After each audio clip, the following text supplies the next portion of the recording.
Jadi di pemodelan sistem ini nanti akan dijelaskan prosedur dari kita memahami abstraksi sampai dengan satu model itu dinyatakan valid atau tidak.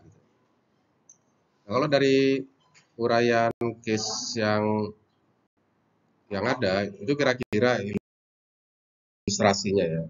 Kan hanya apa saja apa namanya, eh, poin substansi dari case itu. Kalau yang sebenarnya tentu harus dibaca lebih teliti ya. Kira-kira kan isi berita itu bercerita tentang kelangkaan BBM di SPBU swasta yang memicu antrian panjang dan ketidakpercayaan publik.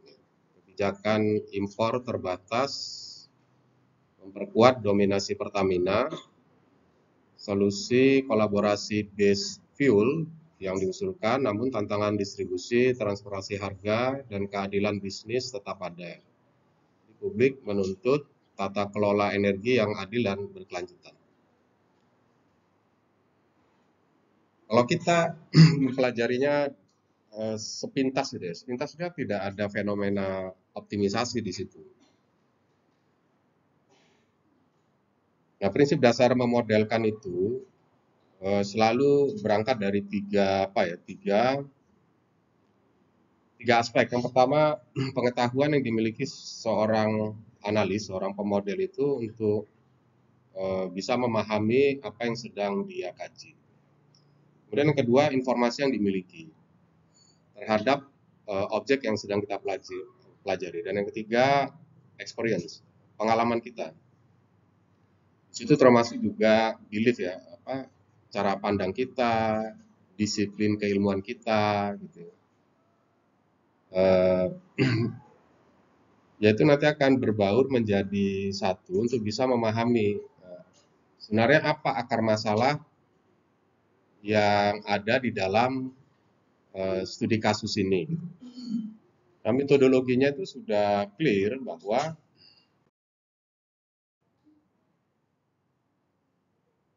yang pertama sekali sebenarnya harus kita cari tahu gejalanya atau symptoms. Definisi masalah itu kan selalu berawal dari pemahaman ketidaksesuaian antara realita dengan ekspektasi. Gejala itu juga definisi masalah itu juga sering didefinisikan ketidaksesuaian antara spesifikasi target itu dengan realita. Jadi kata kuncinya adalah gap. Nah, di dalam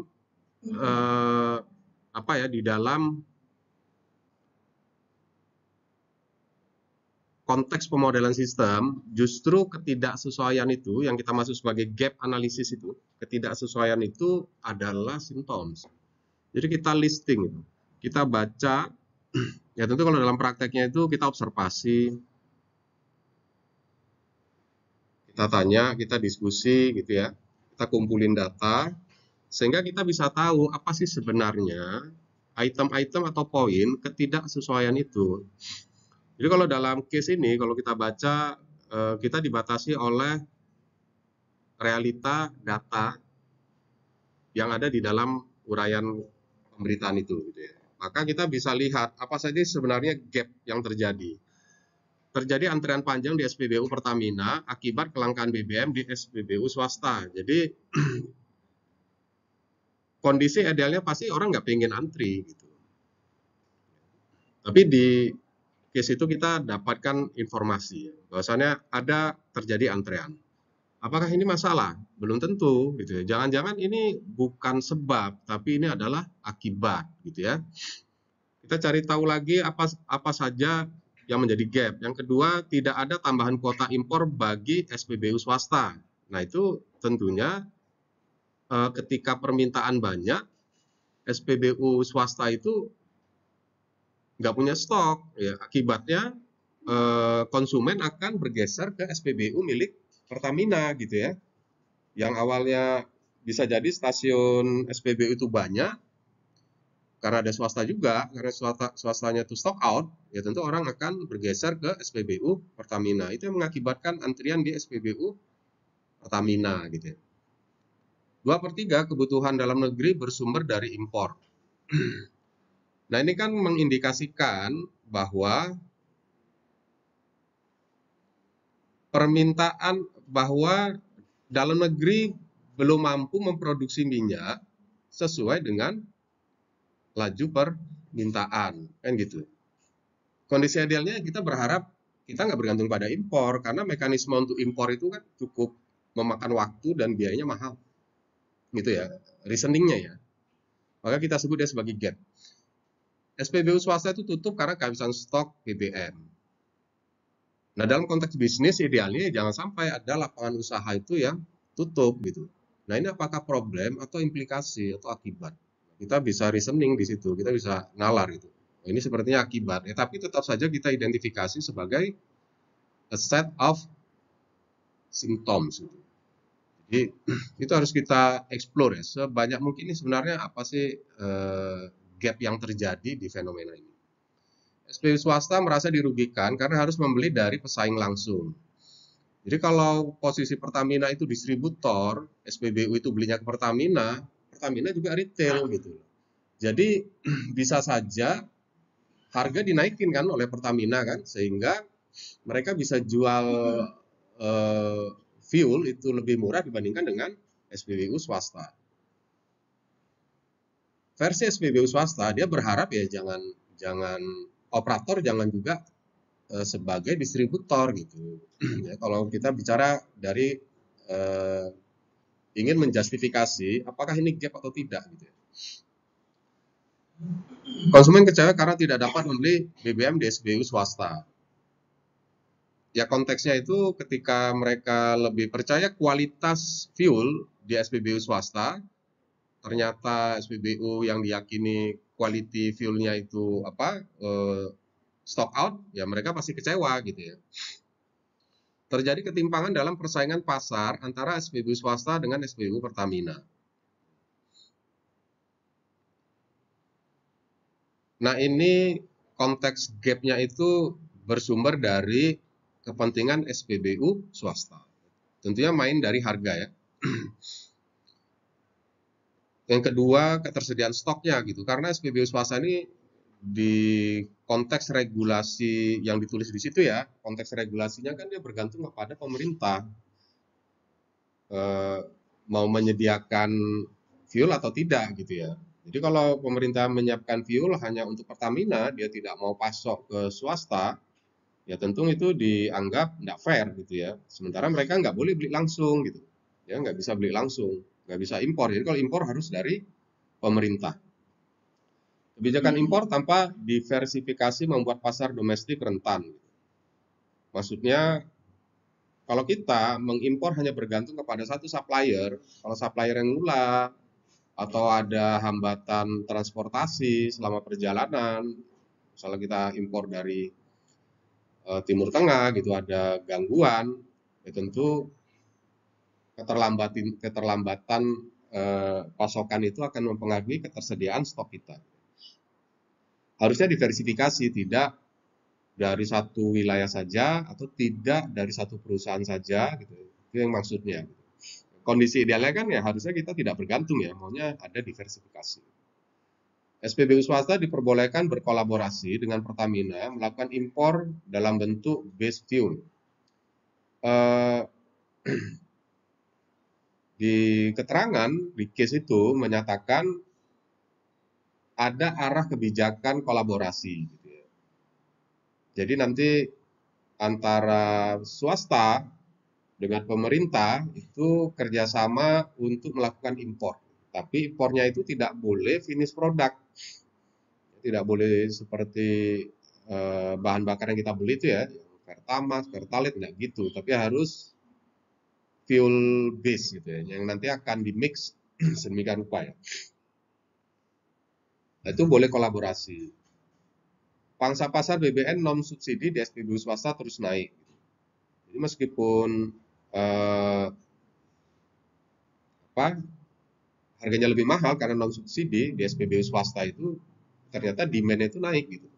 Kenapa ini jadi sebuah gap? Ya karena dari sisi kepentingan pemerintah, nah ini juga menjadi beban ya karena pemerintah kan harus menjamin pasokan fuel kepada SPBU swasta ini juga. Bagi Pertamina, ini indikator terjadinya kompetisi. Jadi masyarakat bisa saja lama-kelamaan tidak atau berkurang ya permintaannya atau belanjanya bahan bakar di SPBU Pertamina. Pertamina berperan sebagai pemasok grosir bagi SPBU swasta. Nah ini kalau dalam konteks bisnis, gap ini menjadi satu simptom karena kepentingan dari SPBU swasta ya. Pertaminanya itu dia jualan juga, tapi dia distributor juga. Jadi benar-benar mengendalikan. Ya kalau dalam konteks Indonesia, ya memang Pertamina itu kan monopoli kan, dia yang hanya boleh berbisnis minyak eh, di negara kita gitu. Stoknya tersedia, tetapi distribusi dan mekanisme kuota yang belum jelas. Di informasi di situ dinyatakan kita punya stok, tapi kenapa juga masih banyak SPBU yang tidak mendapatkan pasokan sehingga terjadi antrian stock out SPBU itu. Kemudian ada juga gap atau symptoms yang kita temukan itu Pertamina nggak transparan gitu dalam memberikan supply, dalam mendistribusikan. Jadi poinnya, langkah pertama ketika kita melakukan observasi dalam konteks praktek ya, maka saudara harus cari tahu apa yang menjadi target, standar, dan kondisi ideal. Nah, itu. Kemudian saudara cari informasinya, dicari datanya, didiskusikan sehingga kita bisa menulis list of gejala, list of symptoms-nya. Berapa banyak? Ya sebanyak mungkin. Nah, nanti dari kumpulan simptoms ini, barulah kita bisa menganalisis sebenarnya apa yang menjadi akar masalahnya. Nah, sebelum sampai ke sana, kita gunakan lagi mekanisme mengidentifikasi apa saja yang menjadi elemen-elemen masalah. Problem situation-nya. Ya, ini secara teoritikal ya. Di textbook menyatakan kalau kita mau mendapatkan definisi masalah, cari tahu siapa decision maker dari keadaan itu. Apa objektif dari si decision maker itu.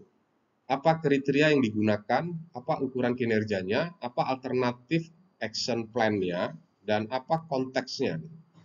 Kalau yang kita sebut decision maker adalah individu, institusi, atau sekelompok orang yang memang bisa mengendalikan keadaan. Jadi kalau dalam konteks case kita yang bisa mengendalikan ada atau tidak adanya BBM di Indonesia, itu cuma dua, kementerian sebagai regulator, Pertamina sebagai operator. Ya. Dari mana saudara bisa tahu? Ya karena saudara harus punya pengetahuan, saudara harus punya informasi yang berkaitan dengan bisnis fuel yang ada di Indonesia. Itu kenapa sejak awal saya sampaikan, kalau ingin memodelkan itu memang tiga aspek itu akan besar pengaruhnya. Apa yang dimaksud dengan objektif? Objektif, yang dimaksud objektif di dalam identifikasi elemen masalah itu adalah satu keadaan ya, yang diharapkan nantinya ideal. Nah, kalau lihat dari gejala, maka keadaan yang ideal itu nanti jaminan BBM-nya ada. Itu keadaan idealnya. Nah, itulah yang nanti menjadi objektif kita. Kalau kita analisis dari kumpulan gejala tadi. Apa yang dimaksud dengan kriteria? Kriteria adalah cara untuk kita bisa mencapai objektif itu. Apa kriterianya? Yang pertama, supaya BBM itu terjamin, kita harus bisa punya stok BBM yang cukup. Tapi biayanya jangan mahal-mahal. Karena kriteria itu harus kuantitatif. Sederhananya, kriteria itulah nanti fungsi objektif. Kalau saudara sudah tahu objektifnya itu to ensure fuel stock, berarti kita sebenarnya sudah masuk dalam cerita inventory system and management. Jadi knowledge itu yang pasti kita pakai. Nah, kita udah tahu nih, ini fenomena inventory. Kalau saudara punya pengetahuan yang cukup dalam, luas, gitu, bagaimana inventory management itu, ya akan dengan mudah bisa mengidentifikasi apa kriteria yang relevan dalam konteks ini. Tentang persediaan, tentang bagaimana mendistribusikan pasokan, memasok bahan bakar ke SPBU swasta, ya, karena di symptoms kita tadi itu kita menemukan problematika kan stock out ya di SPBU swasta. Sementara yang bertanggung jawab untuk mendistribute, untuk mensupply itu adalah pemerintah, dalam hal ini operatornya Pertamina. Dari mana kita tahu? Ya karena informasinya begitu. Ya, di case ini, dan kita punya pengetahuan bahwa pengelolaan bahan bakar di Indonesia itu memang dikelola oleh Pertamina gitu. Kemudian SPBU swasta itu banyak, operatornya banyak, ada Shell, ada BP, macam-macam gitu. Nah, mereka ini kan minta hak yang sama. Lalu bagaimana cara pemerintah untuk membaginya, mengalokasikan? Kalau kita punya 1000 kiloliter, nah ini berapa di Pertaminanya sendiri, berapa ke Shell, berapa ke BP, ya, dan seterusnya kan gitu ya. Supaya apa? Ya karena mereka juga nggak pingin stock out kan, gitu. Nah, pemerintah harus jamin itu. Jadi ada 3 kriteria yang kita gunakan untuk menyimpulkan bahwa BBM di Indonesia itu terjamin. Apa ukuran kinerja? Yang dimaksud ukuran kinerja itu, ya,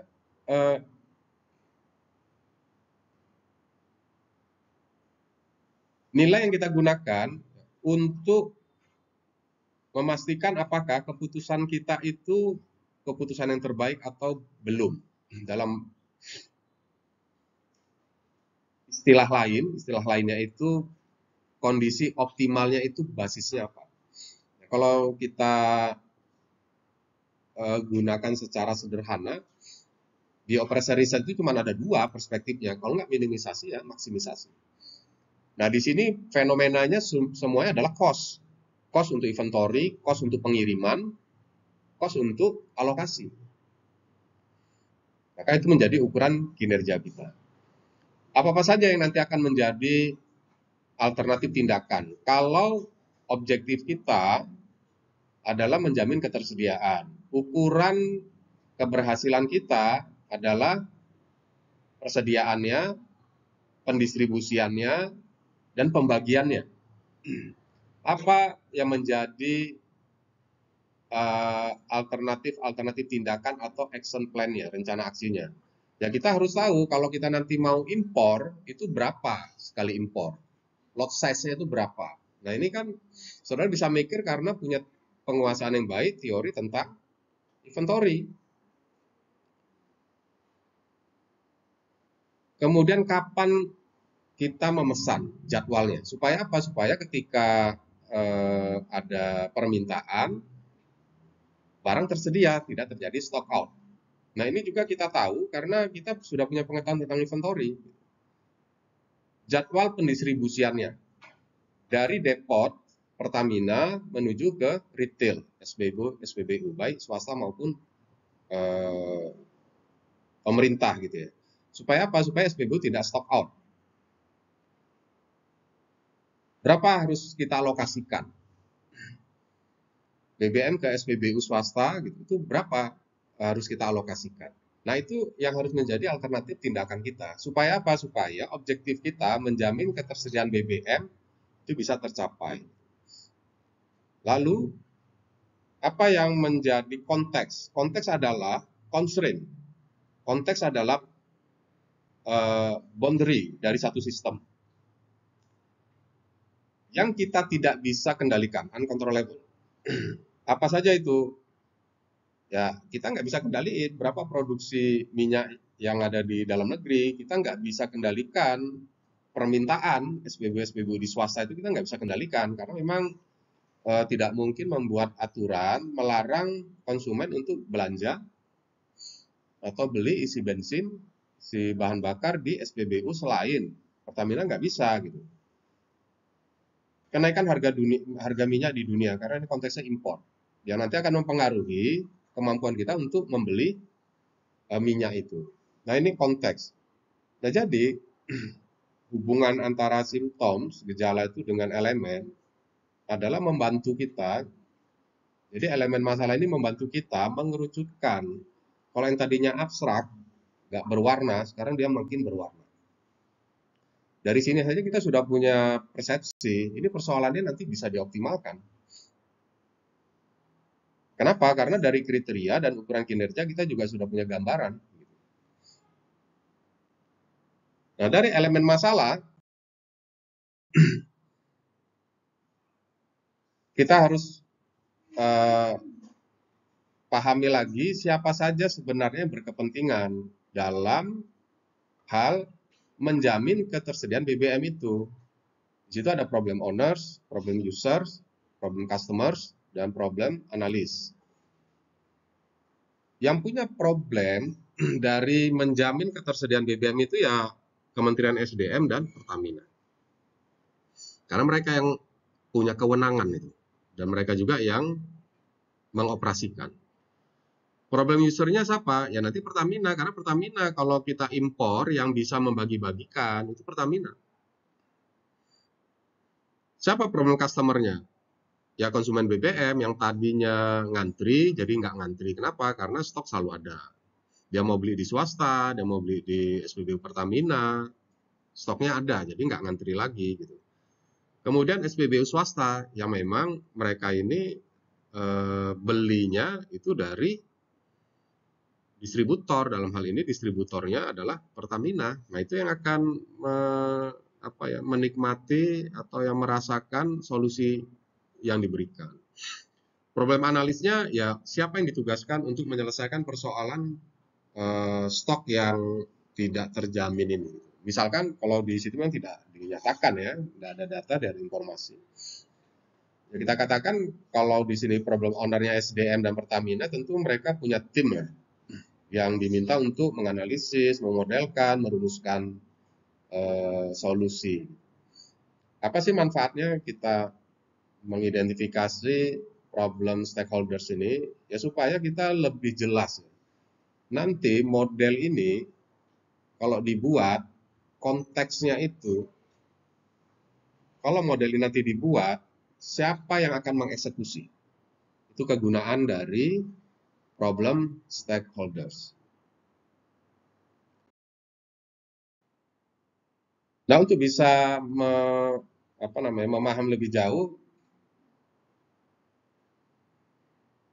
ya di metodologi kita itu menyarankan cobalah diekspresikan keadaannya, sehingga kita bisa lebih memahami apa yang menjadi simptom, gejala, apa yang menjadi elemen-elemennya, dan stakeholders-nya.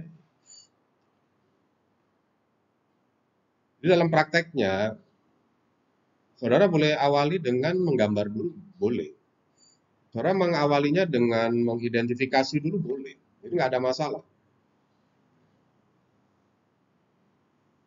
Sebab sifatnya itu dia timbal balik.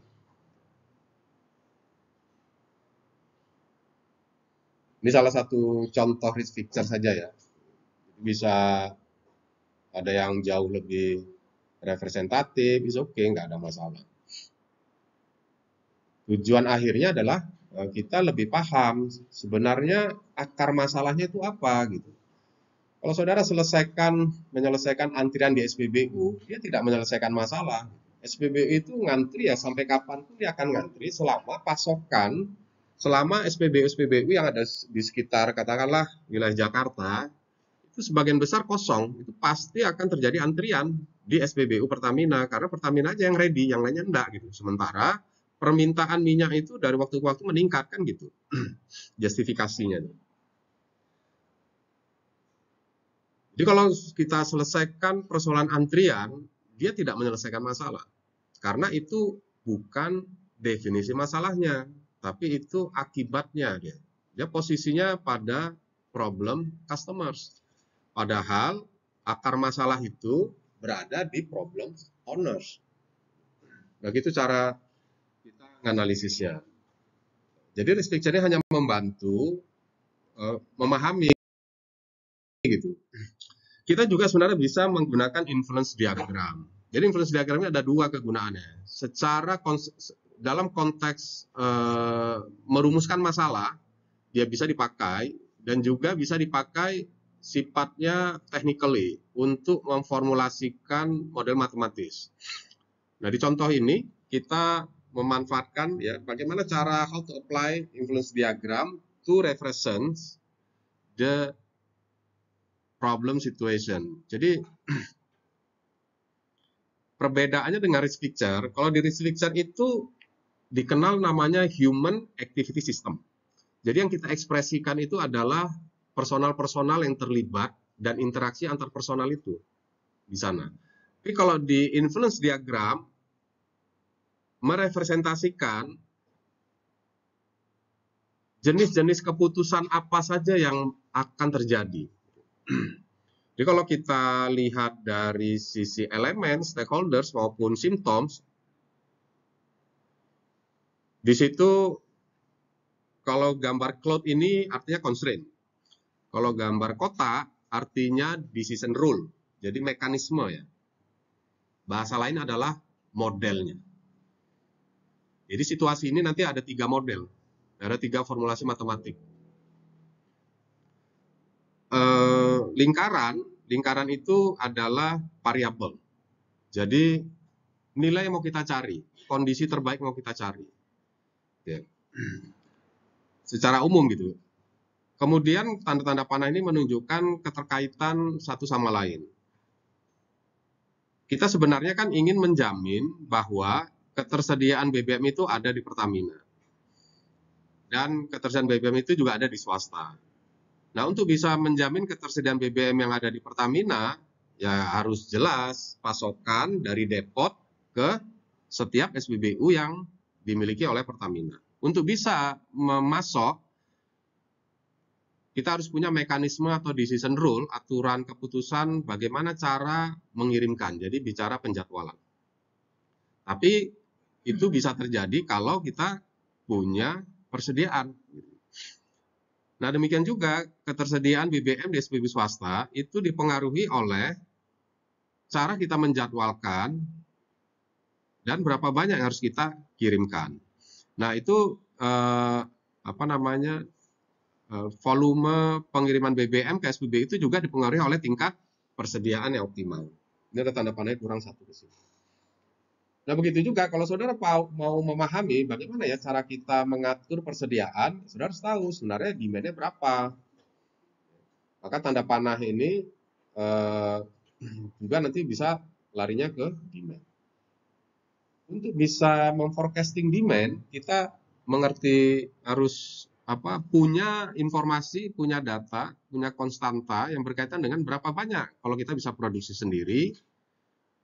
Kemudian kalau kita mau forecasting itu salah satu faktor lainnya adalah berapa harga minyak di dunia. Karena ini berkaitan dengan berapa banyak mau kita beli. Gitu. Untuk bisa menentukan berapa banyak yang dikirim, ya kita harus punya aturan, decision rule, model, metode, tools, teknik untuk menentukan cara mengalokasikan. Kalau kita punya 100, SPBU-nya ada 5, itu gimana cara mengalokasikannya? Apa bagi 5 gitu? Atau bergantung kepada berapa biaya, berapa demand dari setiap SPBU itu. Nah, diagram influence ini membantu kita untuk memahami ini arah modelnya nanti kemana. Sebenarnya keputusan-keputusan yang harus dikeluarkan dari model itu apa-apa saja. Ini cara menggambarkannya. Kalau bentuknya ikut aturan ya dari textbook. Hubungannya itu logical analysis. Jadi kita secara logis. Jadi dari gambaran, dari symptoms, dari elemen, dari pemahaman kita terhadap situasi, stakeholder dan seterusnya, maka saudara harus bangun satu definisi. Apa sih sebenarnya masalahnya? Itu yang biasa kita sebut sebagai problem statement problem definition, atau problem formulation. Jadi macam-macam istilahnya, tapi hakikatnya sama. Teknik menulisnya itu memang tidak boleh question, tidak boleh. Saudara harus membuat satu kalimat aktif. Dan di definisi masalah itu kelihatan siapa owners, bagaimana lingkungan sistem itu, boundary-nya sampai di mana. Apa kondisi ill structure to be well structured.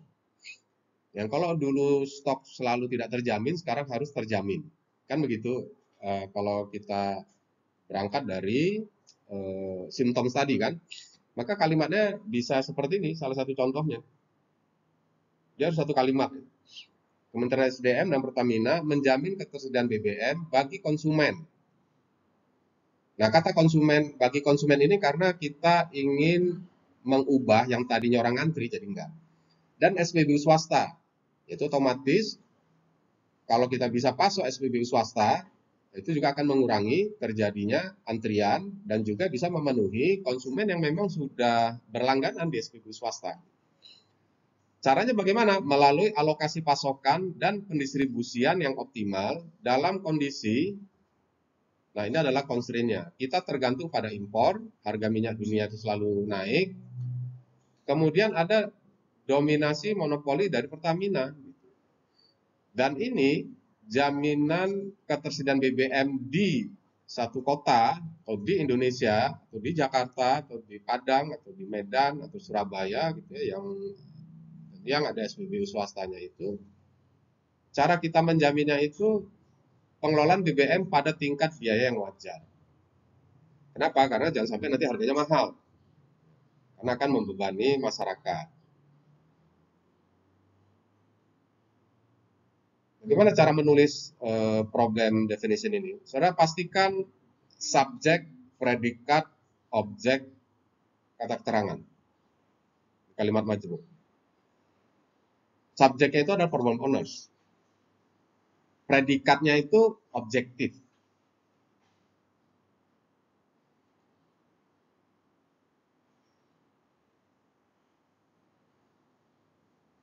Objeknya itu problem customers, problem users. Bisa juga problem analis masuk di situ. Tapi at least itu problem customers. Kemudian ada constraint, boundary. Jadi kalau ditanya, kalau kita bicaranya itu definisi sistem, maka situasi ini, sistemnya yang kita definisikan ini, inilah sistemnya. Kumpulan dari elemen-elemen yang saling berinteraksi untuk mencapai tujuan yang telah ditetapkan. Gitu. Tujuannya adalah yang menjamin ketersediaan BBM. Jelas tujuannya.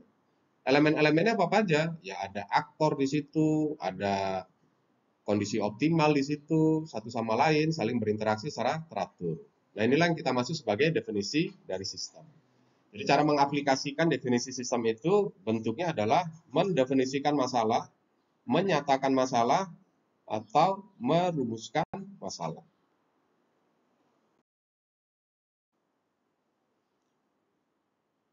Selesailah di fase rumusan masalah. Kita langsung masuk ke technical how to formulate the models. Konteks matematik. Ya. Lebih spesifik konteksnya operasi research. Sebelum masuk, itu ada di satu tahapan namanya konseptualisasi. Jadi apa yang kita definisikan, gejala, pemahaman kita terhadap elemen, dan seterusnya tadi,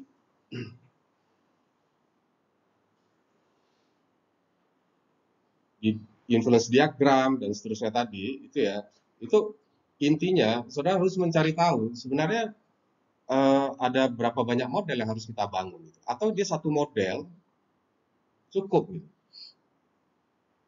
Nah, situasi tadi, kalau digambarkan dalam bentuk influence diagram, seluruh bentuk kotak itu adalah modelmu.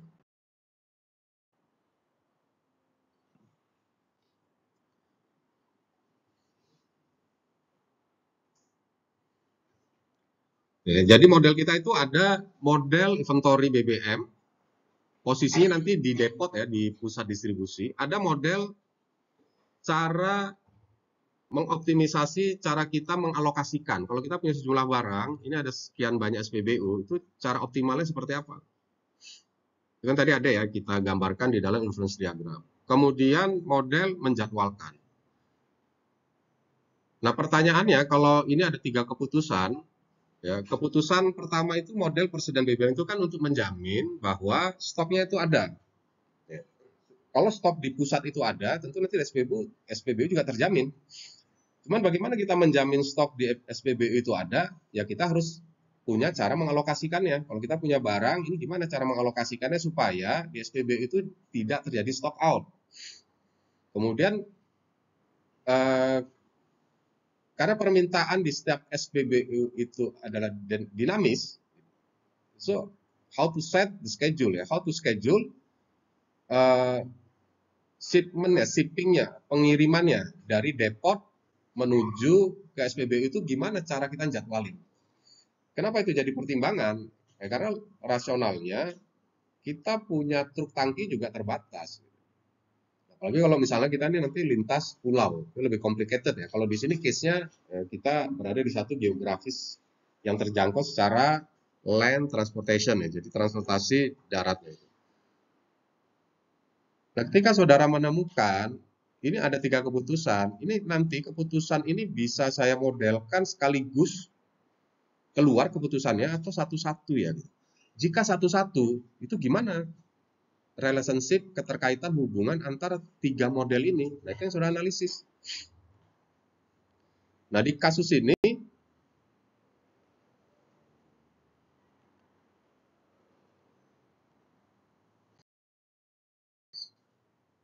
bentuk keterkaitannya itu bahwa persediaan itu nanti jadi input untuk alokasi BBM ke setiap SPBU.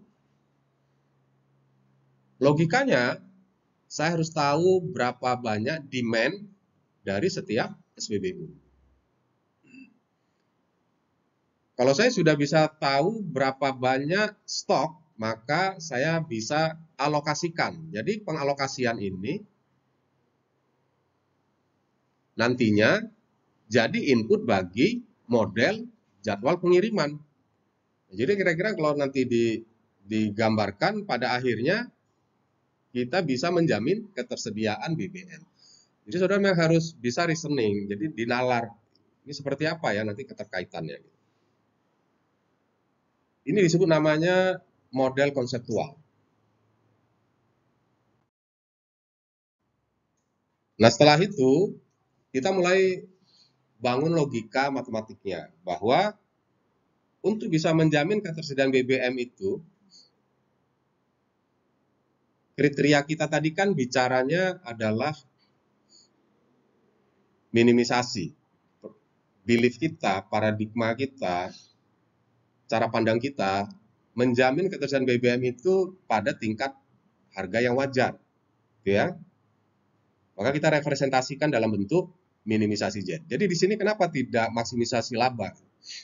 Karena memang konteks kita di sini adalah menjamin ketersediaan dalam kepentingan pemerintah. Gitu. Jadi pemerintah itu tidak sedang bicara mendapatkan keuntungan atau laba, tetapi menjamin ketersediaan SPBU yang ada, menjamin ketersediaan BBM yang ada di SPBU supaya tidak menjadi keresahan, tidak menjadi persoalan sosial gitu. Karena di studi kasus kita itu dijelaskan ya bahwasannya masyarakat sudah mulai chatting di medsos macam-macam gitu.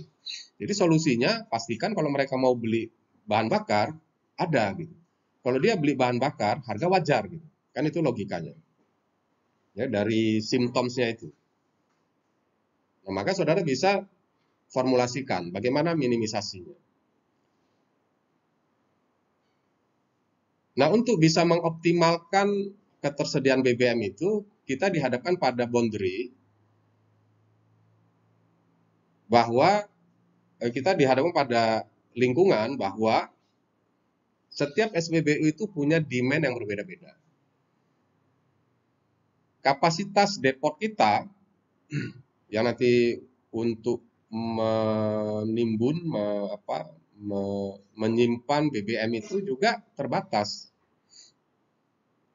kuota impor itu dari pemerintah, operatornya kan Pertamina ya, tapi yang mengizinkan impor BBM itu adalah pemerintah, itu juga pakai kuota gitu. Jadi nggak bisa suka-suka hati aja kita membeli atau mengimpor BBM dari luar negeri.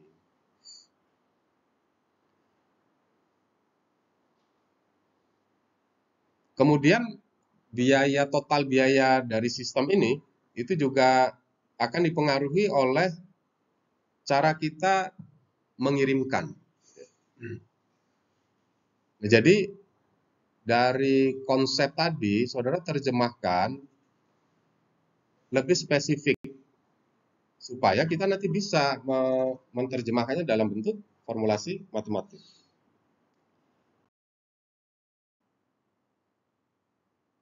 Nah, kira-kira penjelasannya, gitu ya, penjelasannya, kalau saya nanti mau buat tiga model tadi itu menjadi apa?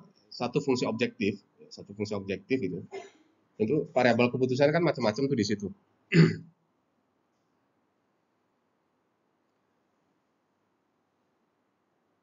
Caranya adalah saya modelkan dulu yang persediaan, saya modelkan sendiri dulu untuk alokasi, dan saya modelkan tersendiri untuk pengiriman.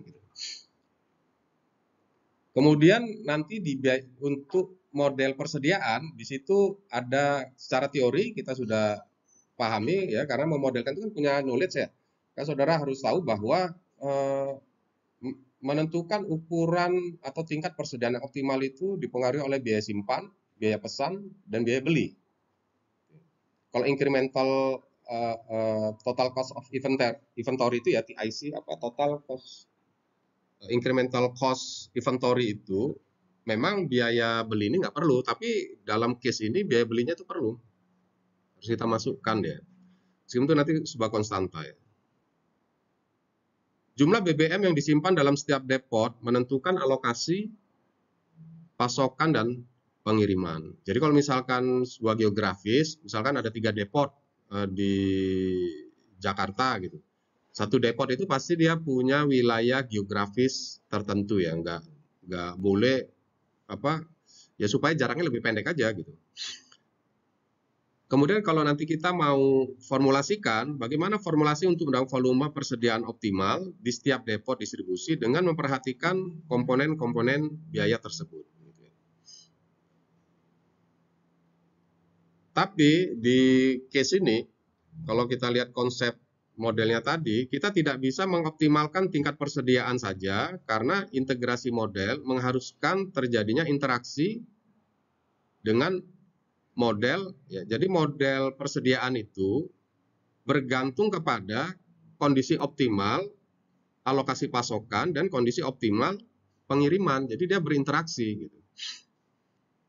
Sehingga nanti model ini menjadi cukup complicated gitu ya. Maka kita secara matematis itu ada namanya sufficient condition. Syarat cukup, syarat perlu. Ya. Dalam matematik itu ada syarat cukup, ada syarat perlu. Kalau lihat dari konsepsi model tadi, maka secara matematis syarat cukup dan syarat perlunya itu alokasi tidak boleh melebihi stok. Logikanya kan? Ya kalau ini satu depot, stoknya 1000, ya kalau saya distribusikan ke 3 tempat, kalau dijumlahin, itu pasti jumlahnya paling banyak sama dengan jumlah stok. Total pengiriman harus sama dengan alokasi. Itu logis. Jadi kalau saya alokasikan 100 ke SPBU A, yaitu yang harus saya kirim 100, jangan lebih. Kan gitu ya logikanya. Nah itu kondisi syarat cukup dan syarat perlu.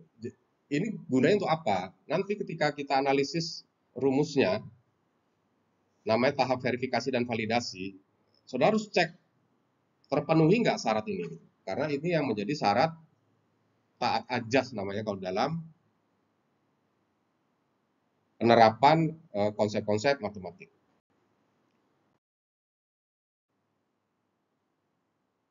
Nah setelah kita punya konsep tadi, ya, logiknya sudah kita bangun, kita sudah bisa masuk ke hal teknis, dengan cara membangun formulasi matematik.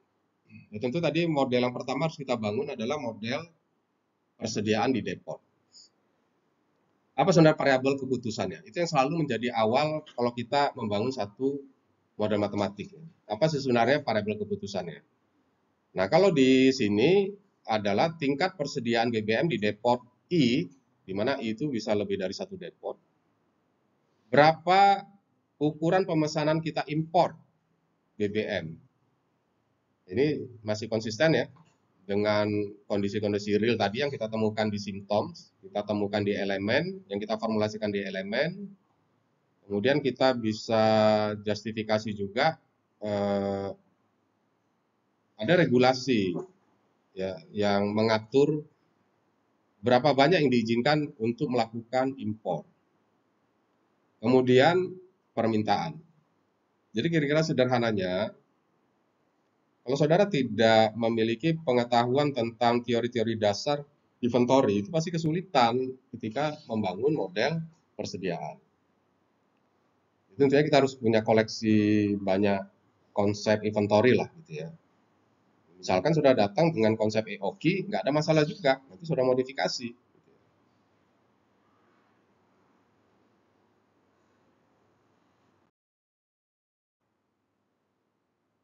Kalau di kasus ini, ya di kasus ini, misalkan kita datang dengan membawa konsep EOQ, karena memang dimungkinkan kita untuk menerapkan itu. Jadi di situ ada bicara biaya simpan, ada bicara biaya pesan, dan ada bicara biaya pembelian. Jadi kita bisa formulasikan lah gitu, bahwa biaya simpan itu adalah berapa rata-rata BBM yang tersimpan di akhir setiap periode dikali dengan berapa biaya simpan per liternya. Biaya pesan adalah berapa kali kita memesan, frekuensinya, dikali dengan biaya sekali pesan. Kalau biaya beli ya berapa 1 liter BBM, misalnya kita beli dari Qatar misalnya gitu, atau kita beli dari Arab Saudi misalnya gitu. Itu 1 liternya berapa kira-kira itu. Karena tadi di konsep awal kita sudah menyatakan biaya persediaan itu meliputi biaya simpan, biaya pesan, dan biaya beli. Itu saudara formulasikan secara matematis.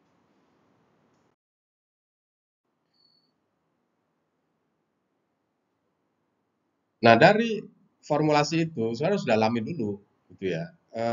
Karakteristiknya itu seperti apa model persediaan kita ini, gitu ya. Kalau kita memesan barang butuh waktu yang cukup lama, maka logisnya harus ada safety stock.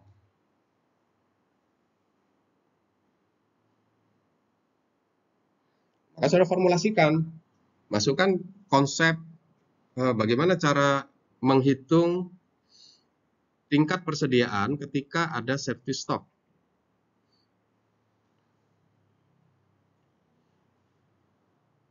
Nah, kemudian safety stock ini, kemudian ukuran pemesanan ini itu juga bergantung kepada frekuensi pengiriman.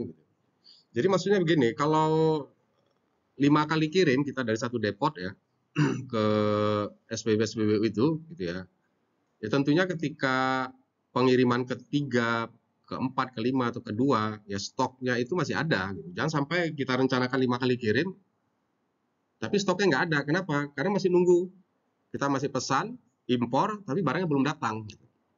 Nah, maka di sini analisisnya, QE itu ukuran pemesanan ya, itu bergantung kepada berapa yang kita alokasikan ke SPBU itu. Jadi dengan kata lain, sebenarnya ukuran pemesanan itu kan bergantung kepada berapa banyak permintaan kalau dalam konsep EOQ. Jadi memang dasarnya itu sudah harus paham dulu, punya pengetahuan yang cukup tentang persediaan.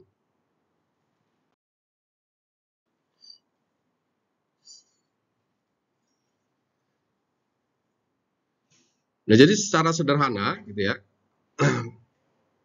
kira-kira seperti apa bentuk akhir dari model matematik ini? Tadi kalau model persediaannya kita adopt EOQ, kita kita bisa formulasi seperti tadi. Kemudian untuk alokasi, saudara bisa langsung mengalokasikan saja ya, berapa biaya per liter untuk SPBU tertentu gitu. Kalau pengiriman itu juga nanti saudara modelkan berapa total biaya pengiriman. Jadi cara-cara kita memformulasikan model itu yang pertama, identifikasi apa saja variabel keputusan. Jadi itu yang case ini ya, di tahap ini kita sudah bicara integrasi model ya. Jadi model persediaan, model alokasi, model penjadwalan itu akan kita formulasikan menjadi satu model gabungan. Maka variabel keputusannya itu, karena ini total cost of system, ya, total cost sistemnya, ada biaya persediaan, ada biaya alokasi, ada biaya pengiriman, dan ditambah satu variabel berkaitan dengan order impor tadi. Gitu. Nah, kira-kira ilustrasi matematis yang term 1 ini adalah formula kita tadi untuk mengendalikan persediaan. Term 2 ini adalah formula yang kita gunakan untuk mengalokasikan. Dan yang ketiga ini adalah formula yang kita gunakan untuk pendistribusian atau pengiriman dari depot I menuju SPBUJ. Gitu. Nah, ini adalah fungsi objektif dari model kita. Jadi ini formula kita setelah kita mencari tahu macam-macam simptom tadi. Apa saja constraint-nya gitu.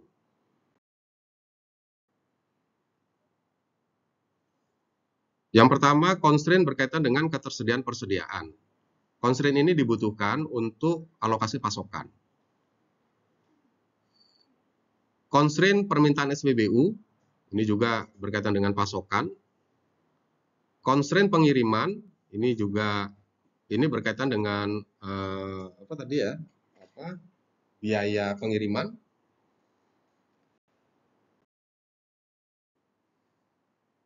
Kemudian kapasitas depot, ini berkaitan dengan tingkat jumlah minyak yang bisa kita timbun ya di satu tangki depot gitu. Tentu harus ada constraint-nya. Kemudian ini untuk constraint persediaan. Ini juga constraint yang berkaitan dengan pengiriman karena truk itu kan juga punya kapasitas. Jadi kita nggak bisa berasumsi tidak unlimited gitu ya. Dia punya kapasitas tidak berapapun yang dimasukkan ke dalam truk tangki itu bisa ditampung ya kan enggak gitu ya.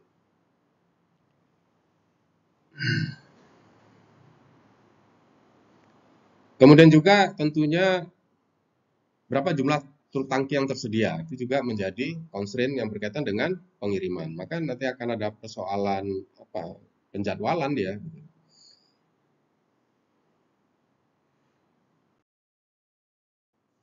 Apalagi yang menjadi constraint-nya, ada constraint tentang kuota impor. Bahasanya ukuran pemesanan kita itu nggak boleh melampaui izin jumlah impor yang diizinkan oleh pemerintah. Nah, kemudian kita juga melihat fenomena bahwa stok hubungan antara jumlah yang dipesan dengan jumlah barang yang tersedia itu diformulasikan bahwa jumlah stok di depot I itu bergantung kepada berapa stok awal di depot itu ditambah berapa yang kita pesan dikurangi berapa yang dikirim.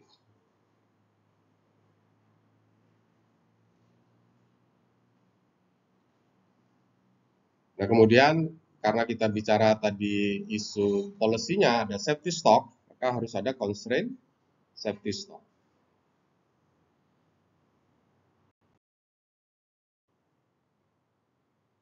Dan di dalam program linear maupun program non-linear yang menggunakan constraint harus ada namanya non-negativity, non-negativitas constraint.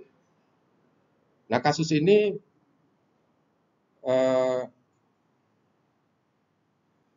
masuk kategori mixed integer non-linear programming.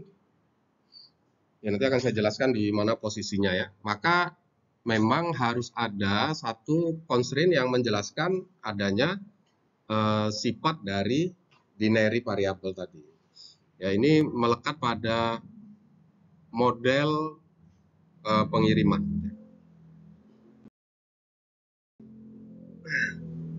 Maka keterangan-keterangan yang harus kita masukkan ya ke dalam satu formulasi model itu, indeksnya apa saja, variabel keputusannya apa saja gitu ya, parameternya apa saja, konstantanya apa saja. Jadi kalau ini, saudara misalnya dikasih satu model, kemudian ditanya, kalau ini sebuah model, jelaskan seperti apa sistemnya. Nah, saudara lihat aja dari set of index, lihat dari variabel. Jadi set indeks ini adalah kumpulan dari elemen-elemen dari satu sistem itu. Jadi adalah sebuah sistem pengendalian persediaan dan pendistribusian minyak ke SPBU yang ada di Indonesia. Kalau itu sebagai sebuah sistem, definisi sistemnya apa? Kumpulan dari depot SPBU yang satu sama lain diatur oleh regulasi untuk bisa menjamin ketersediaan BBM bagi customer pada tingkat biaya yang wajar. Bisa sudah definisikan gitu. Jadi kalau kita membaca model pun kita bisa tahu sistemnya. Itu yang disebut namanya ekivalensi sistem dan model. Nah, variabel keputusannya macam-macam, itu juga sudah disinggung ya. Parameter itu adalah data yang nanti perlu kita kumpulkan. Sudah cari tahu parameternya ya, ya tentu kita sudah tahu lah ya, ketika kita memformulasikan itu yang mana parameter, yang mana konstanta gitu.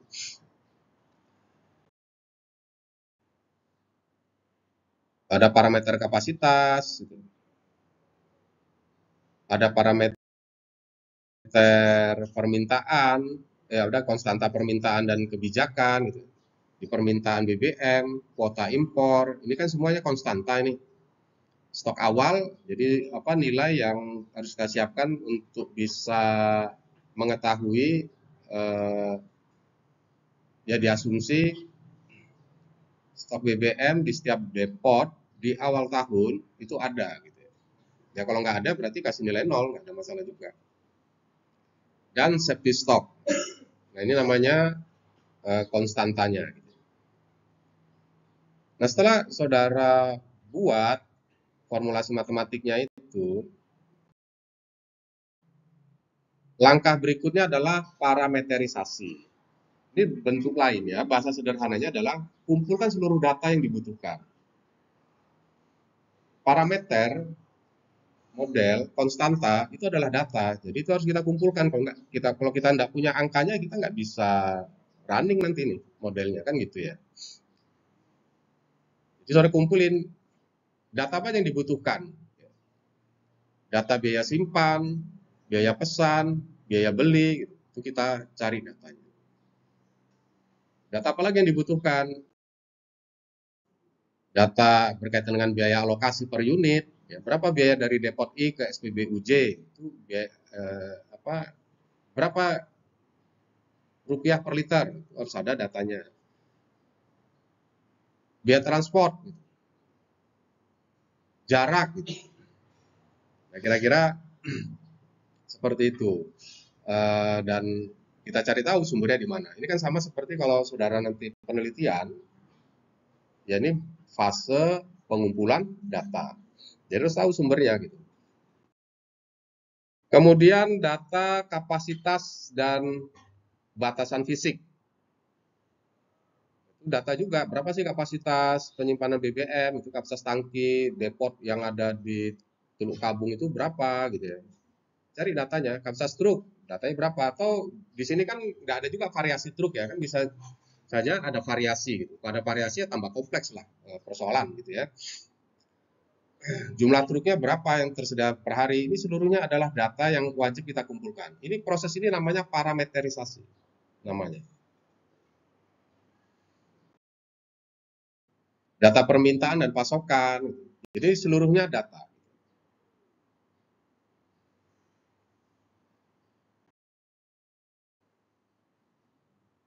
Jadi kira-kira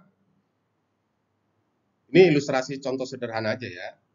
Ya setelah kita tahu parameternya apa-apa saja, ya saudara pastikan di mana aja itu sumber datanya. Intinya gitu sederhananya. Jadi parameterisasi itu adalah proses kita untuk mendapatkan data. Jadi contoh tadi itu pola pikirnya melakukan parameterisasi itu dengan cara dia kelompok-kelompokkan dulu.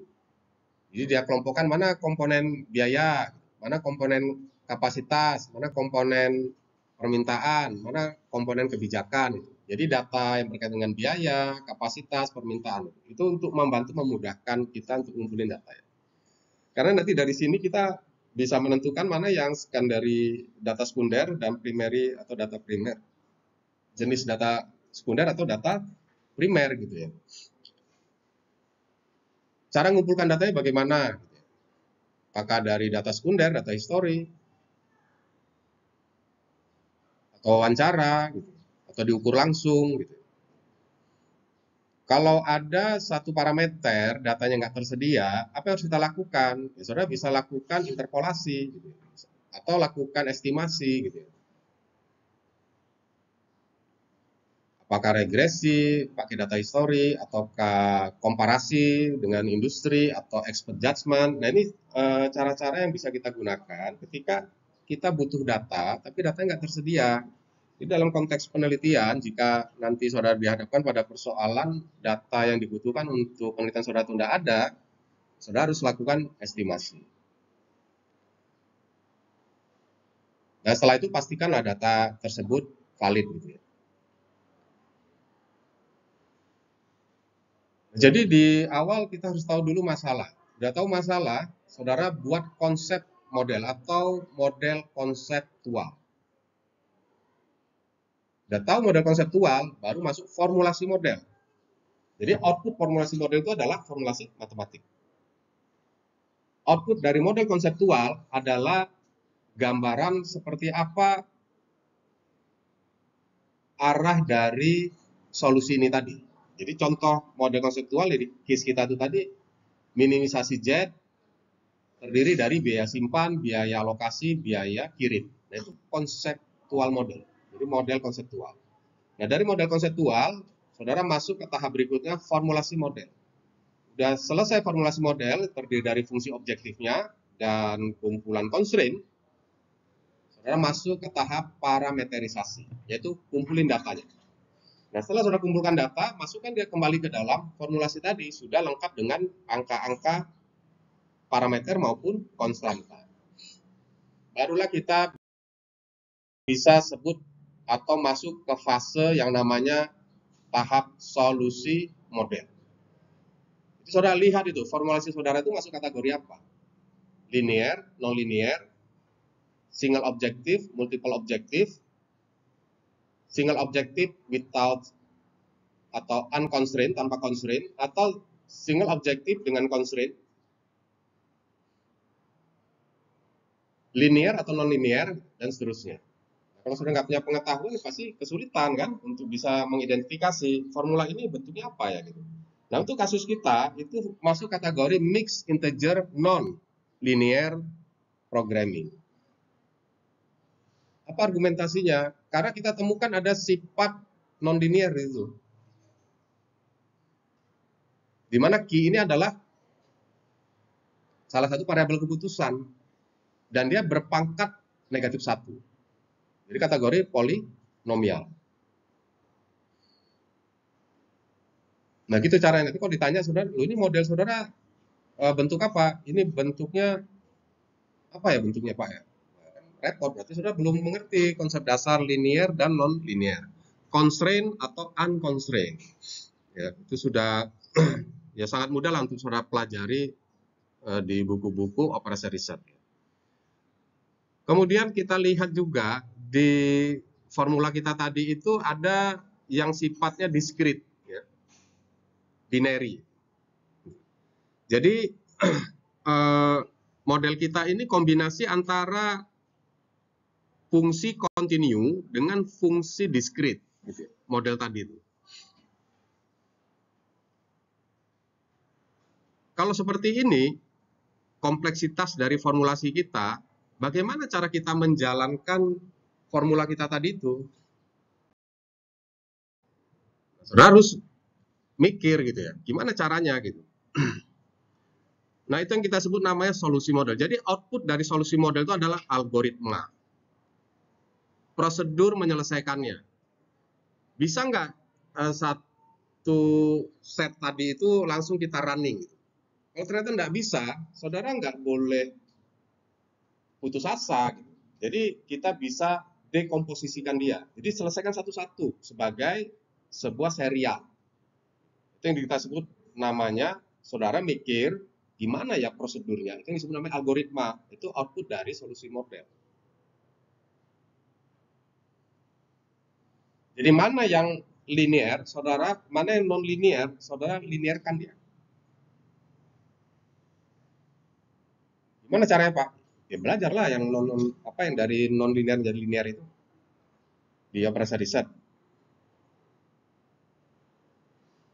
Metode-metode linearisasi.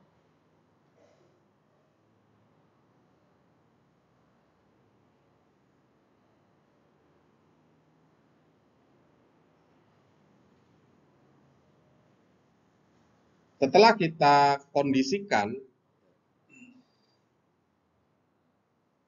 karena ini fungsinya kan kontinu dan diskrit gitu ya, supaya nanti kita bisa selesaikan, kita harus sederhanakan ya. Itu yang kita sebut di dalam model itu simplifikasi cara boleh, tapi tidak boleh simplifikasi problem. Itu yang dimaksud dengan penyederhanaan. Jadi masalah itu nggak boleh disederhanakan. Yang boleh disederhanakan adalah cara kita menyelesaikannya. Nah, ini adalah salah satu penyederhanaan cara menyelesaikan masalah. Jadi di langkah 2 kita lakukan dekomposisi. Jadi saya pecah 2 cara menyelesaikannya itu. Setelah saya linearkan supaya sifatnya semua sama gitu. Jadi kalau kita tidak punya sifat yang sama, saudara nggak akan bisa selesaikan gitu. Jadi ada yang namanya persoalan inventory dan alokasinya. Kalau saya pecah 3 boleh Pak? Ya boleh. Yang penting terjawab nanti permasalahan ini. Itu nanti solusinya adalah lokal optimal.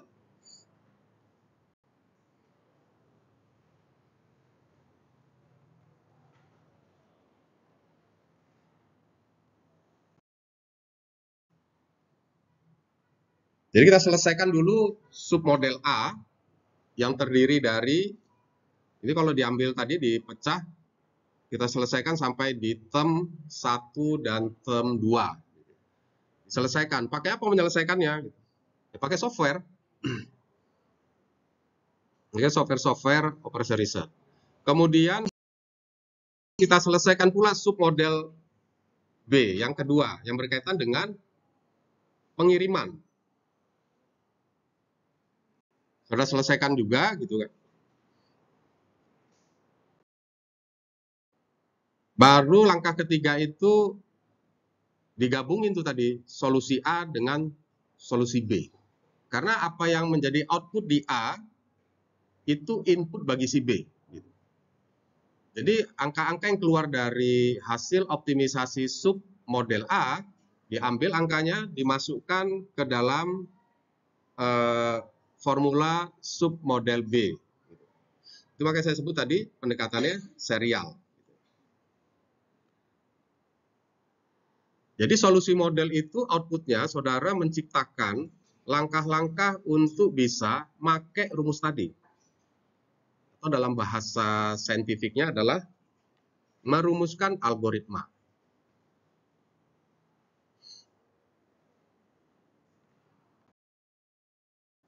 Setelah selesai kita temukan bagaimana cara solusi model, baru kita lakukan verifikasi model. Verifikasi model itu menguji apakah model dapat bekerja sesuai asumsi atau rumusan logika yang sudah ditetapkan. Jadi saudara lihat aja syarat cukup sama syarat perlu tadi ya, sufficient condition maupun necessary condition tadi itu. Saudara buat program komputernya, masukkan datanya, running gitu ya. Dilihat hasil-hasilnya. Kalau kita beranggapan ini nilainya, saudara cek lah. Tadi misalnya ada constraint queue ukuran pemesanan itu nggak boleh melebihi kuota. Saudara cek aja angkanya, melebihi nggak gitu. Jadi kira-kira seperti itu aja, dicek aja satu-satu ya.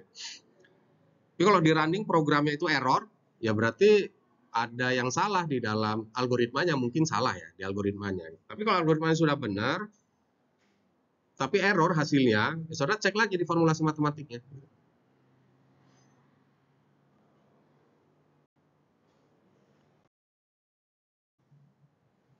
Jika pas lewat di fase verifikasi, baru kita masuk ke fase validasi model. Tujuannya, model ini benar nggak bisa menyelesaikan persoalan-persoalan yang sudah kita sebut di symptoms tadi. Nah, kalau ini tidak diuji cobakan, tentu validasinya itu secara teoretikal. Bisa dengan namanya internal validation, ya. Validasi internal. Jadi kita coba-cobalah dengan berbagai macam keadaan-keadaan. Jadi kita sebut namanya feasibility check, sensitivity analysis, skenario testing gitu ya. Nah, jika model verified dan valid, maka model ini kita implementasikan. Nah, untuk bisa mengimplementasikan model, maka dilakukan sensitivity analysis. Apa tujuan dari sensitivity analysis itu? Pertama, memastikan model kita itu robust enggak? Robust itu maksudnya handal enggak? Apakah model ini karena berangkatnya dari studi kasus yang barusan, ketika nanti ada kasus lain tapi dia sama, masih bisa nggak pakai formula kita? Nah, itu maksudnya robust gitu, menguji keandalan, sebenarnya bukan keandalan ya, ketangguhan ya dari satu model. Analisa sensitivitas itu juga kita pakai untuk cari tahu persoalan jaminan ketersediaan BBM ini, parameter yang kritis itu apa ya? Apakah harga biaya simpan kah, atau biaya kirim, atau biaya pesan, atau apa gitu. Jadi analisa sensitivitas ini nanti bisa kasih informasi itu. Analisa sensitivitas ini untuk membantu pengambil keputusan ketika dia ingin mencoba-coba berbagai macam kemungkinan. Ya, untuk evaluasi resiko kebijakan, untuk validasi model. Nah, apa contohnya bagaimana? Salah satu, ini ada beberapa contoh analisis sensitivitas dari model kita tadi. Pertama, saya bisa uji apakah seberapa besar harga komoditas itu berpengaruh terhadap tingkat persediaan BBM. Jadi dinaikkan lah, kalau naik 10%, 20%, 30% gitu. Itu seberapa kuat kita menjamin ketersediaan BBM. Bisa juga sensitivity analisis itu terhadap permintaan. Jadi permintaannya dinaikkan secara misalnya secara drastis ya, fixation, economic downturn gitu. Jadi dicoba seberapa seberapa kuat model kita itu untuk mampu memberikan informasi kepada pengambil keputusan. Kita bisa coba juga sensitivitas kebijakan pemerintah. Di sini direpresentasikan oleh kuota impor ya, case itu. Saudara uji itu, kalau kuotanya naik, kuotanya turun, itu seperti apa keadaannya? Apakah masih akan terjadi kekurangan pasokan? Apakah masih banyak stock out di SPBU? Saudara bisa juga nanti uji terhadap kapasitas infrastruktur, tentang truk yang mungkin jumlahnya kurang atau kapasitas truk yang kecil gitu. Itu seberapa besar pengaruhnya terhadap jaminan stok BBM di SPBU. Kita bisa juga analisis terkait dengan biaya operasional.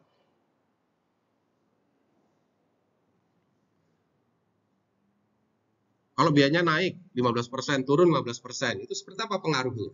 Masih banyak yang stock out nggak di SPBU? Bisa juga analisis sensitivitas itu dari faktor-faktor yang kita tidak bisa kendalikan. Misalnya waktu tempuhnya atau terjadi kemacetan, gitu. Itu mempengaruhi nggak terhadap stock out, ya, mempengaruhi nggak terhadap stok di SPBU. Karena kan sejak awal yang menjadi isu kita adalah menjamin SPBU itu barang-barangnya tersedia sehingga orang tidak antri, tidak terjadi fenomena komplain di media sosial kan gitu ya. Intinya analisis sensitivitas itu membantu pengambil keputusan. Jadi model yang kita sebut model itu bukan solusi. Model itu adalah alat yang digunakan untuk menyelesaikan masalah. Jadi kalau ditanya keadaan terbaiknya seperti apa? Keadaan terbaiknya itu ya berapa sebenarnya ukuran pemesanan, berapa banyak yang kita impor, berapa banyak yang kita kirimkan ke setiap SPBU, berapa banyak yang kita timbun. Itulah kondisi optimalnya, itulah solusinya. Nah, saudara bisa mengeluarkan angka sekian yang kita impor, sekian yang kita timbun, sekian yang kita alokasikan, dan sekian banyak yang kita kirim. Itu membutuhkan formula matematik tadi. Jadi yang disebut model adalah alat untuk menyelesaikan masalah. Jadi kalau sudah menemukan model, masalahnya belum selesai. Itu hakikatnya.